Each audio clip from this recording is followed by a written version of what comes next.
Kaugnay sa sitwasyon sa ilang bahagi ng Lemery, Batangas, makakasama po natin Panayam, si Department of Social Welfare and Development Spokesperson Assistant Secretary Irene Dumlao.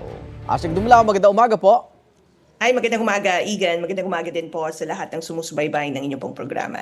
So hanggang ngayon po, hirap pa rin po ang ating mga residente ng Barangay Nonong Castro na dahil sa lawak po ng pinsalan na bagyong Christine at base ko sa pinakitang video, hindi lang po pala relief goods ang kailangan po dyan.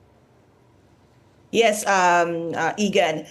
Actually nga, no, na ang report nga na meron tayo sa Lemery, Batangas, nakapagpahatid na tayo ng mahigit 7.1 million worth of humanitarian assistance sa lugar po na iyan. Opo. Kinabibigyan mga family food packs, family kits, hygiene kits, mga kitchen kits, modular tents, gayon din may mga sleeping kits.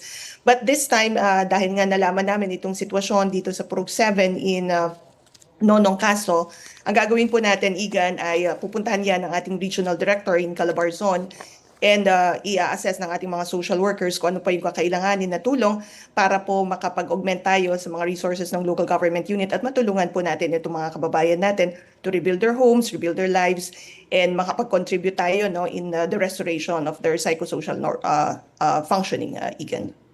Kahit wala ng bagyo, tuloy-tuloy naman po, di ba, ang pamamahagi ninyo ng tulong sa DSWD? Tama ka dyan, Igan, dahil ina-assess natin, no, with the local government unit yung pong sitwasyon. Dahil kapag na-stage na talaga sila ng early recovery, doon na po pumapasok yung mga ibang intervention, kagaya nga po ng mga financial assistance or Opo. cash for work or other assistance that we may provide based na rin doon sa isinagawa na assessment doon sa local government unit. Pero malaking trabaho dito dapat talaga sa local government units dahil, di ba, yung DSWD parang suporta lang kayo sa mga LGU eh. That's correct, Igan. Of course, it's social welfare is the whole function to the local government units as provided in the local government code. And batay naman dun sa ating role as response pillar ng NDRIMC, tayo nag-augment ng mga resources ng mga local government units at Opo, nagpo-provide ng technical assistance sa kanila, which is what we are currently doing, Igan.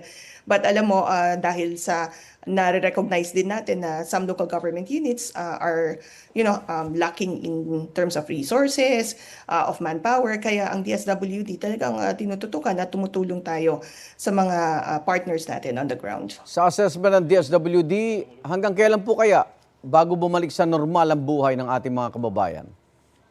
Well, of course, depende yan dun sa assessment na isinasagawa natin. Depende rin kasi sa mga pangangailangan ng ating mga kababayan and how really affected the area is. Makikita mo dyan, hindi lamang po infrastructures but also their livelihoods. Kung kaya nga po, pinagtutulungan ng iba't ibang ahensya ng pamahalaan which have specific mandates para masuportahan natin, no, yung recovery, full recovery nung pong mga kababayan natin na apektuhan nitong mga nagdaang bagyo. Maraming salamat, DSWD Spokesperson ASEC Irene Dumlao. Ingat po. Maraming salamat, Igan. Igan, mauna ka sa mga balita, mag-subscribe na sa GMA Integrated News sa YouTube para sa iba't ibang ulat sa ating bansa.